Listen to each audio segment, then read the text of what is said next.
Wow, congratulations, Collective Shout, you bunch of old hags and Karens. Now you're begging for money? Really?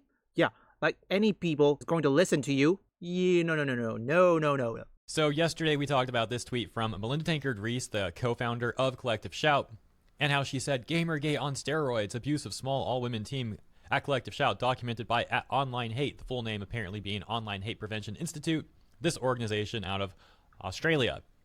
And so yesterday I talked about in much more detail why I think we constantly see people like this trying to bring Gamergate back. And I'm not gonna rehash the 2-minute explanation or whatever it was in this video because that'd be way too redundant. So consider watching yesterday's video for all that stuff.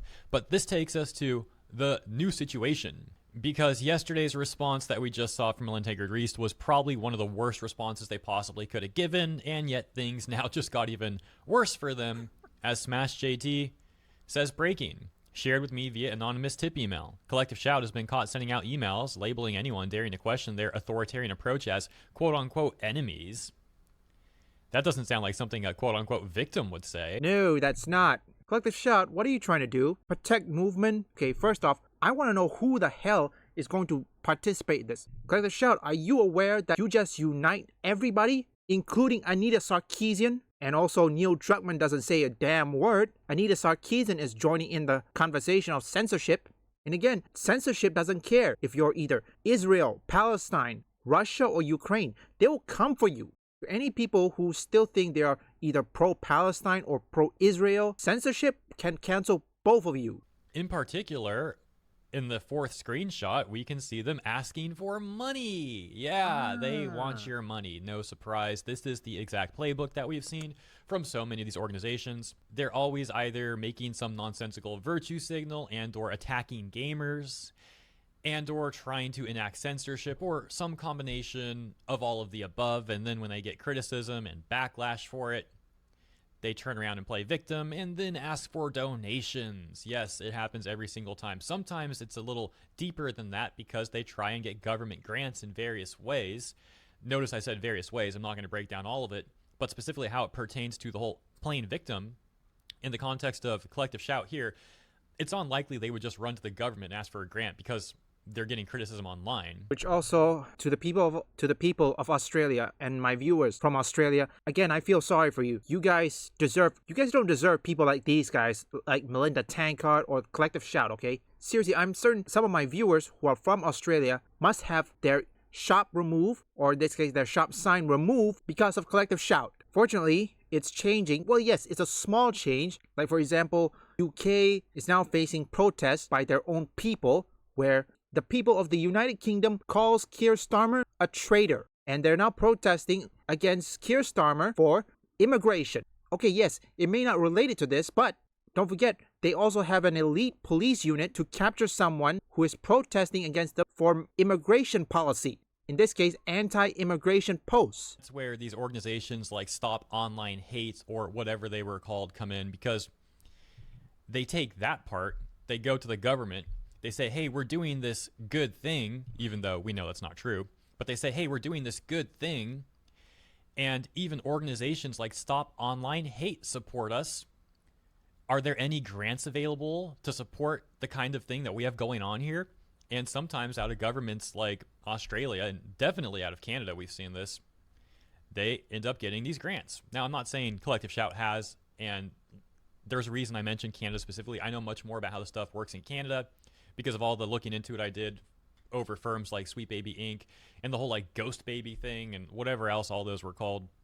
I'm not as knowledgeable about how it works in Australia, but I have seen this exact playbook carried out before, and there are many similarities. I would not be surprised if that was also another similarity.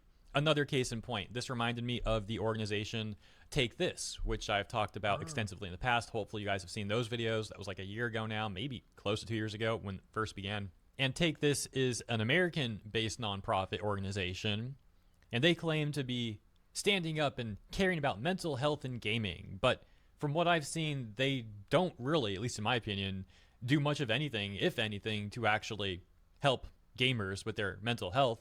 And actually, it seems like they do the opposite. They had a whole blog post here on their website titled Responding to Gamergate 2. Like I mentioned yesterday, these sort of people, organizations, journalists, etc., are so desperate to try and revive Gamergate for all the reasons I explained yesterday. But here was another example. And the point I'm getting at right now is take this, as mentioned, claims to care about mental health in gaming and the mental health of gamers. And what do when gamers are criticizing Sweet Baby Inc.? They make an entire hit piece against gamers here, insulting gamers. Look what happened to that. Guess what? They're now being kaput, still begging for money as well. This is what happens when you mess around with gamers and the hobby they love. They make an entire hit piece against gamers here, insulting gamers and defending Sweet Baby Inc. and the corruption that we saw going on there. And then they have the audacity to turn around and ask for money for this sort of nonsense. Look how crazy this is. It says, take this among recipients of $700,000 anti-extremism grant from the DHS. So the way I see it is this organization doesn't really do anything to help gamers with mental health, and they actually do the opposite. And regardless, here they are getting government funding. By the way, look at the subtext. The recent grant issued by DHS allows researchers to develop resources to monitor extremist groups and then create workshops to prevent those groups from spreading. Oh, we care about mental health. We're going to essentially label all gamers as extremists and then act like we're so important and need the government to give us money for this. I mean, the whole thing is just a complete grift in my opinion. And it gets worse. They've raised a ton of money, and then they still have the audacity to come out with another blog post that they made last year, if I recall, where they were like, we're going to be shut down unless we can raise another $80,000. So they've already gotten hundreds of thousands of dollars from the government. Then they're asking for almost another $100,000. This is on top of all of the other charitable donations and other grants I haven't discussed that they may have been getting over the years as well during their operations. Whole thing is extremely suspicious, and it ties back to what I said before about how these sort of organizations then get their buddies in journalism to write these fluff pieces for them, as we saw here from Game Developer, which is supposed to be an outlet focused on like game industry news specifically for game devs. But from what I've seen, what they really do is constantly defend like modern audience AAA slop. They're the sort of outlet that would get mad at people for criticizing Ubisoft, for example. And they'll routinely support the sort of people who go out and attack gamers and actively make the industry worse. And of course, the same outlet would then go and defend Take This and try to help them raise money. And so how this ties back to Collective Shout in Australia and the Stop Online Abuse organization, whatever they're called, is not directly, of course. I'm not saying they're like intrinsically linked together, but I'm saying it's a very similar playbook. And like I mentioned at the very beginning of the Collective Shout news cycle, in like one of my first videos, I think it was the first video I made covering them, to me, it looked like they were doing the bare minimum to try and have this charity going, and then they turn around and use the money that they raise to, in my opinion, most likely just pad their pockets. I mean, that money is supposed to obviously go back into the charity and help the charity function better. Yeah, first off, it's not going to go to charity. I'm 100% certain they're not going to charity. They're going to their pockets. Who's to say they're buying mansion right now? I don't think I will cut that recash. I mean, I think you should at least know the full context, how Take This and all that sort. What Hirohei mentioned is probably directly similar, okay? It is the same playbook. Based on my observation, it kind of looks like similar. Only the difference is that I haven't seen any journalists defending Collective Shout, except, of course, Polygon, okay? I mean, Polygon did, which we all know Polygon. But these sort of people are extremely shady, and I doubt they're operating charities in the manner that they're supposed to be operating. There are far too many corrupt charities out there. It is a sad fact. Although, from what I've seen, I don't think Collective Shout's really making that much anyways. The Take This thing that I mentioned is much more suspicious to me. I mean, hundreds of thousands of dollars from a government grant, and then shortly after that asking for almost another 100K from individual donations as well. Plus, that's just like the tip of the iceberg. I'm not recapping everything. I've made multiple videos about this stuff, and you know, right now I'm kind of just like off the cuff speaking about it, if you will. But anyways, I apologize if I'm rambling right now. I should have had more coffee for all this. I wasn't prepared to be talking about all this stuff this morning. Like, this has revived so much of the corruption I've seen from these sort of people, and I'm kind of just rambling about it all, and I apologize. I probably could have explained this all better, but hopefully you've been following along fine. And yeah, I probably should make some more coffee, but let's... I wonder what time Hirohei got up. What do you think? 2 a.m.? 5? 7 a.m.? Just get to these images instead, because now all I got to do is read this, and easy enough, right? So let's start with the first image here from Smash JT, the anonymous email that he was sent, where we can see Collective Shout had apparently been sending this like newsletter or whatever you want to call it, this email to people. Bro, I can't even, like, the first thing I see here is just hilarious. They sound so lame, bro. Look at this like bold pink text at the top.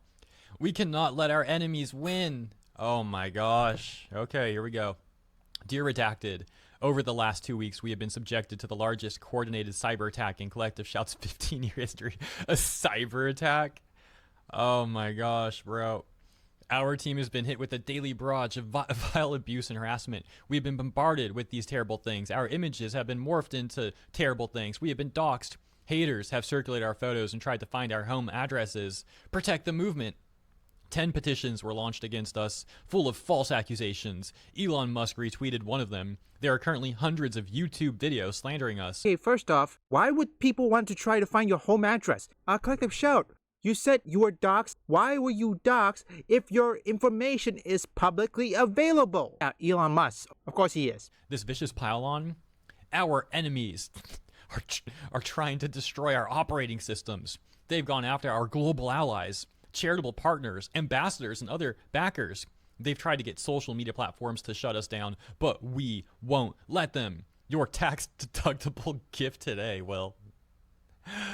Oh my gosh. The next image is like the option they give you: $20, $50, $100, $250, $1,000. Our opponents will stop at nothing to bring us down. They've made that very clear. That's why we need your help right now to protect our movement. A movement on track for its biggest year of victories ever, including this one. Our enemies are trying to destroy our operating systems. They've gone after our global allies, charitable partners, ambassadors, and other backers. They've tried to get social media platforms to shut us down, but we won't let them.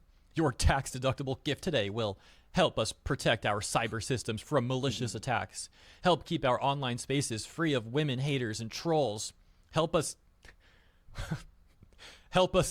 collate briefs of evidence for police, e-safety, and our lawyers. Help uphold our freedoms and rights to continue speaking out. Send a message that we will not be defeated. Yes, all help protect Collective Shout. With your support, we know we will overcome. Thank you. Collective Shout, you say yourself you were doxxed, you were being attacked. How exactly is it possible for you to be doxxed if your information is public? I mean, yes, if it's private information, I would be understanding. But if it's public information, how are you going to explain yourself? Look, the judge is going to laugh at it. Tell me something, what's going to happen if one of those haters happens to be linked to the CCP or the Russian government or any government that has a nuclear power? No, seriously, how are you going to respond to that? They're begging, thankfully, even though the new executive order doesn't exactly affect Collective Shout, but hey, it will make their job even way harder, because they can't censor anything. They can't cry about it to payment processors at Visa and MasterCard. Okay, despite it being a small win, but we have to take whatever win we can get. But at the same time, we have to keep pressure on Collective Shout, and at the same time, we cannot take our eyes out of Sweet Baby Inc.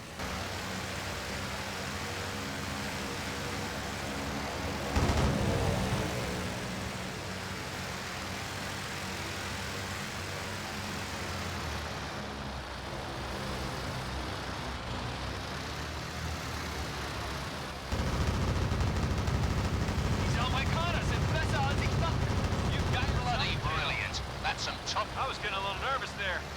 Thanks for not letting me down. You watched my back. I wouldn't be worth spit if I didn't watch yours. Fair enough. Let's head back to base. Leave a like and subscribe if you want gaming news, gaming theories, or you just want to see me play games. Visit my first, third, and fourth channel up here or link in the description.